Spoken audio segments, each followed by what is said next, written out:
Assalamualaikum Pak. Waalaikumsalam warahmatullahi wabarakatuh. Gimana kabarnya hari ini Pak? Baik, sehat. Maaf Pak, saya mengganggu waktunya sebentar Pak. Ini ada tugas dari CGP Pak. Perkenalkan saya Dewi Hasanah, CGP Angkatan 10 Pak. Untuk tugas saya kali ini yaitu modul 3.1 demonstrasi kontekstual, pengambilan keputusan berbasis nilai-nilai kebajikan sebagai pemimpin. Nah, di sini saya ingin menyampaikan beberapa pertanyaan kepada Bapak. Mohon jawabannya ya Pak. Nah, pertanyaan pertama itu, selama ini bagaimana Bapak dapat mengidentifikasi kasus-kasus yang merupakan dilema etika atau bujukan moral? Baik, untuk pertanyaan ini bagaimana cara mengidentifikasi, maka yang menjadi panduan saya dalam mengambil keputusan itu yang pertama adalah tata tertib ataupun aturan yang sudah kita tetapkan di SMAN 1 Sebida ini. Jadi identifikasi masalah ini tentunya sudah tertera di tata tertib, mana yang termasuk kasus ringan, mana yang kasus sedang, dan mana yang kasus berat. Jadi semuanya itu panduannya kita kepada aturan yang berlaku di sekolah ini. Berarti dengan panduan yang berlaku ya Pak ya? Ya. Nah, selama ini bagaimana Bapak menjalankan pengambilan keputusan di sekolah Bapak, terutama untuk kasus-kasus di mana ada dua kepentingan yang sama-sama benar atau sama-sama mengandung nilai kebajikan? Baik, untuk pengambilan keputusan di sekolah ini tidak langsung oleh pimpinan atau kepala sekolah, tapi berjenjang. Jenjang. Kalau yang kaitannya dengan siswa tentunya ini akan diselesaikan melalui guru BK, oleh guru BK. Kemudian ada juga wakil kepala sekolah bidang kesiswaan. Maka apabila suatu terjadi, maka ini akan dilakukan penyelesaian oleh guru BK terlebih dahulu. Jika nanti guru BK tidak bisa menyelesaikan, maka kasus tersebut akan sampai kepada kepala sekolah.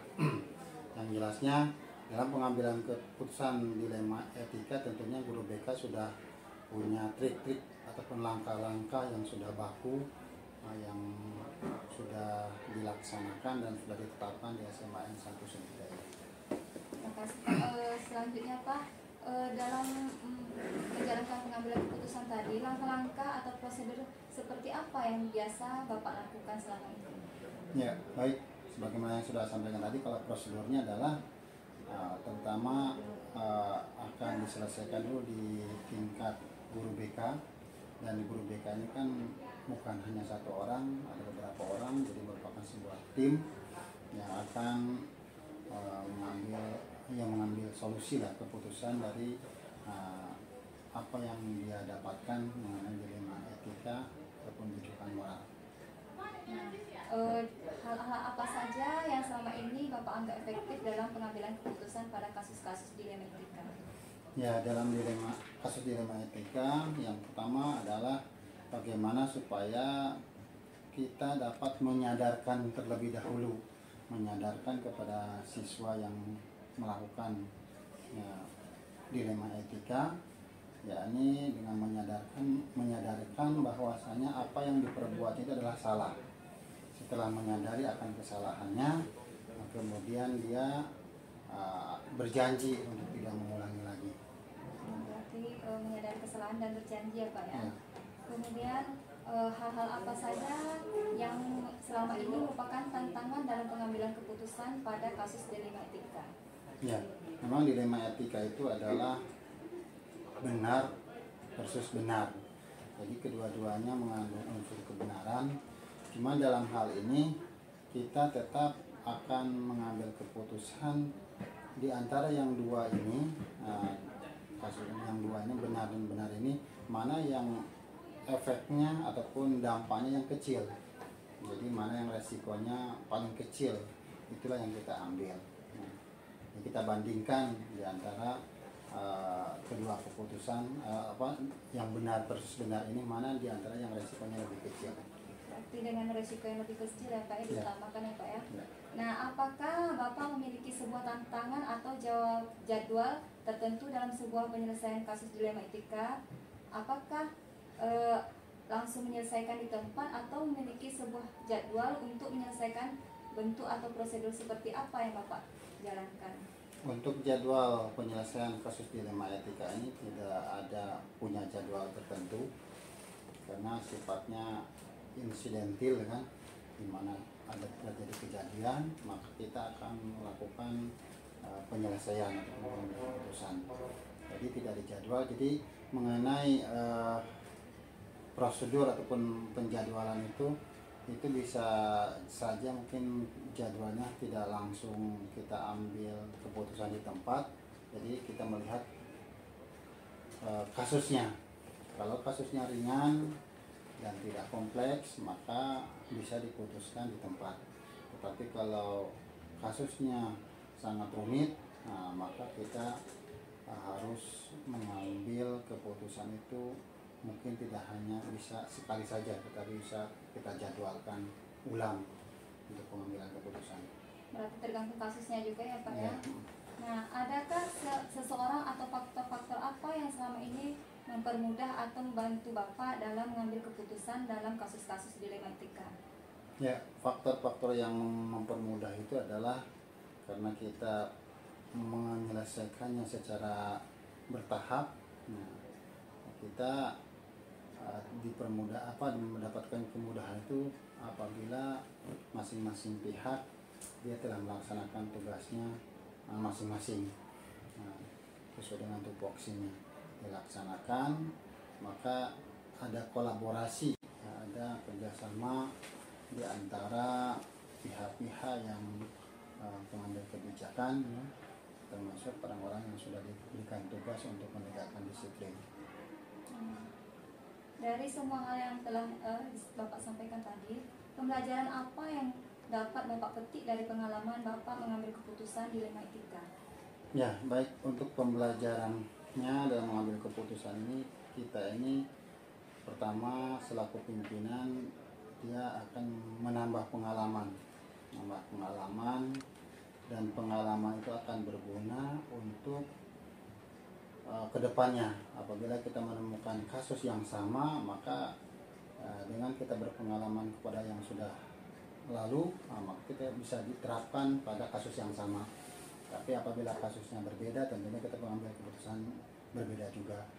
Jadi semuanya itu ada manfaatnya, baik itu mungkin ataupun bisa saja ada kekurangan keputusan yang sudah berjalan itu ternyata ada kekurangannya, maka untuk kedepannya bisa kita sempurnakan.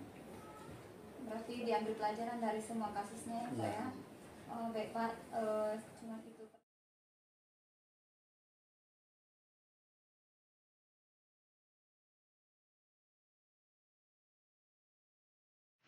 Assalamualaikum Bu Mi. Waalaikumsalam warahmatullahi. Ya, silakan duduk Bu Dewi.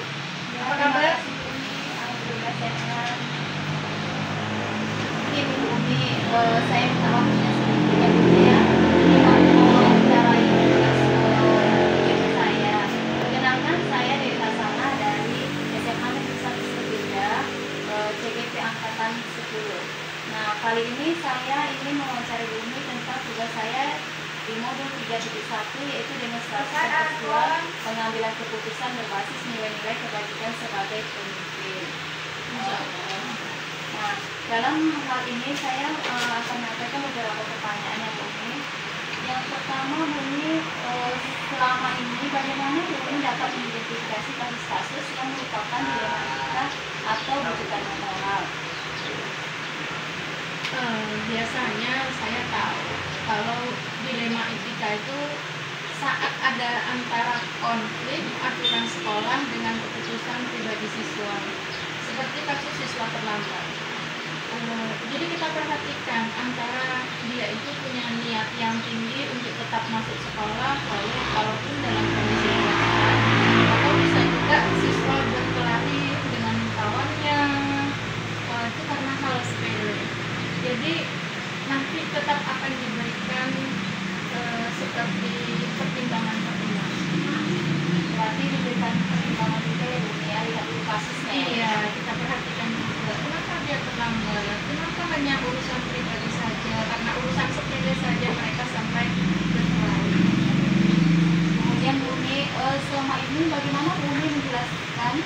menjalankan pengambilan keputusan di sekolah ini, terutama untuk kasus-kasus di mana ada dua kepentingan yang sama-sama benar atau sama-sama mengandung nilai kebajikan. Saya biasanya mengajak beberapa rekan guru atau stakeholder atau tim pimpinan dari pengelola sekolah kita untuk duduk bersama berdiskusi. Kami pertimbangkan semua dari masalah dan dampaknya sebelum akhirnya kita memutuskan terhadap masalah dan solusi tersebut. Kami berusaha mencari kesepakatan bersama yang adil untuk semua pihak. Berarti dengan adanya kesepakatan yang begini. Kemudian langkah-langkah atau prosedur seperti apa yang biasa Ibu lakukan selama ini? Langkah-langkahnya mungkin yang pertama, kita kumpulkan semua informasi terkait masalah tersebut. Kita identifikasi nilai-nilai yang bertentangan, itu yang kedua. Yang ketiga, kita pertimbangkan dampak terhadap keputusan kita itu untuk semua pihak, untuk semua orang yang terkait. Yang keempat, kita diskusikan lagi dalam tim. Yang kelima, ambil keputusan berdasarkan analisis tersebut. Dan yang terakhir, mungkin untuk membuat rencana untuk melaksanakan keputusannya. Tadi saya ingat juga langkah-langkahnya, yaitu informasi, identifikasi, nilai dan pertimbangan, kemudian diskusi dan ambil keputusan rencananya. Nah, hal apa saja yang selama ini Ibu anggap efektif dalam mengambil keputusan pada kasus-kasus di daerah kita? Yang paling kami anggap efektif adalah melibatkan berbagai orang dalam proses pengambilan keputusan tersebut, berkomunikasi dengan jelas, transparan dalam membuat keputusan. Selanjutnya juga mengikuti prosedur yang sudah ada dan memastikan keputusan sesuai dengan prinsip aturan di sekolah kita. Jadi melibatkan beberapa orang sesuai dengan prosedurnya ya. Iya, Nah, harus sesuai juga dengan nilai etika dan kemanusiaan, tentunya seperti itu. sesuai prosedur dan juga etika. Iya. Nah, kemudian hal apa saja yang selama ini merupakan tantangan dalam pengambilan keputusan kasus-kasus di daerah kita? Tantangan ya, tentu ada tantangan yang kami hadapi. Tantangan ini mungkin termasuk dalam konflik kepentingan antara pihak-pihak yang terlibat. Ada tekanan dari luar dan ketidakpastian dalam memilih keputusan yang tepat. Kadang-kadang sulit untuk membuat keputusan yang diterima oleh semua pihak. Tapi bagaimanapun tetap harus ada sebuah keputusan yang sah. Apakah Ibu memiliki sebuah tantangan atau jadwal tertentu dalam sebuah penyelesaian kasus di daerah kita? Kemudian, apakah itu langsung menyelesaikan dari tempat atau memiliki sebuah jadwal untuk menyelesaikannya? Bentuk atau prosedur seperti apa yang Ibu jalankan? Pada dasarnya kalau saya sih tidak selalu punya jadwal yang tetap, tapi kami selalu berusaha menyelesaikan masalah secepat mungkin sambil memastikan semua langkah yang kami ambil dengan ekstra hati-hati tentunya. Biasanya saya membuat rencana dan memberikan tenggang waktu untuk setiap langkah, tetapi itu fleksibel saja, tidak harus yang monoton, harus ini gitu. Fleksibel ya sih. Tapi menyelesaikan secara fleksibel. Iya. Ya. Kemudian, adakah seseorang atau faktor-faktor apa yang selama ini mempermudah atau membantu Ibu ini dalam mengambil keputusan dalam kasus-kasus di daerah kita? Dukungan dari tim kami, dari stakeholder yang kompak yang kita miliki, pedoman etika dan yang sangat membantu. Terkadang saya juga melibatkan konsultan atau mediator dari luar. Kalau sekiranya kita dengan masalah yang sangat urgent ya, tapi ketika masih selesai dengan kita dari dalam, insya Allah itu sudah cukup. Dukungan dari seluruh warga sekolah juga mempermudah bagi kita untuk pengambilan keputusan. Dari semua hal yang telah disampaikan, pembelajaran apa yang dapat dipetik dari pengalaman Ibu mengambil keputusan di dalam kita?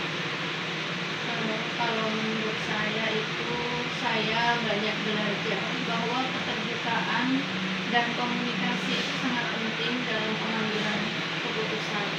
Saya juga belajar bahwa penting untuk mempertimbangkan semua aspek, baik itu dampak dan keputusan secara fleksibel untuk menyesuaikan keputusan jika diperlukan.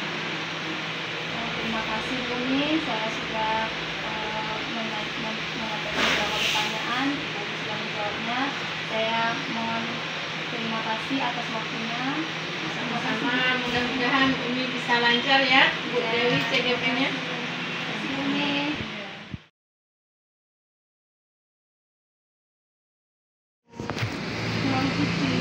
Assalamualaikum warahmatullahi wabarakatuh. Perkenalkan, saya Dewi Hasana, CGP Angkatan 10 dari SMA Negeri 1 Sebrida, Lintu Riau. Baiklah, pada saat ini saya akan merefleksikan hasil wawancara saya dengan dua orang kepala sekolah, yaitu Pak Parman SPD, Kepsek SMA Negeri 1 Sebrida, di mana saya mengajar, dan Kepsek sekolah lain yaitu Bu Ummu Salamah SPDI, Kepala SMA Muhammadiyah. Dengan pengambilan keputusan yang diambil dua Kepsek yang saya wawancarai, yang pertama dalam paradigma dilema etika. Kepala sekolah saya sendiri, beliau menerapkan rasa keadilan lawan rasa kasihan. Sedangkan kepala sekolah Muhammadiyah menerapkan rasa keadilan lawan rasa kasihan. Dan jangka pendek dan jangka panjang. Selanjutnya, dua kepala sekolah yang telah saya wawancarai telah menggunakan 3 dasar dalam pengambilan keputusan, yaitu pertama berpihak pada murid, yang kedua berdasarkan pada nilai kebajikan universal, yang ketiga penuh rasa tanggung jawab. Pada prinsip penanganan dilema etika, Kepsek SMA Negeri 1 Sebrida berpatokan kepada dua prinsip. Yang pertama, prinsip berpikir berbasis rasa peduli. Yang kedua, prinsip berpikir berbasis peraturan. Kemudian Kepsek SMA Muhammadiyah berpatokan kepada prinsip berpikir berbasis peraturan dan prinsip berpikir berbasis hasil akhir. Dari wawancara yang telah saya lakukan, kedua Kepsek sudah menerapkan langkah-langkah pengambilan keputusan, terutama menentukan siapa yang terlibat, kemudian pengujian benar salah. Nah, itulah hasil dari wawancara saya, hasil refleksi saya terhadap dua kepala sekolah. Lebih dan kurang saya mohon maaf. Assalamualaikum warahmatullahi wabarakatuh.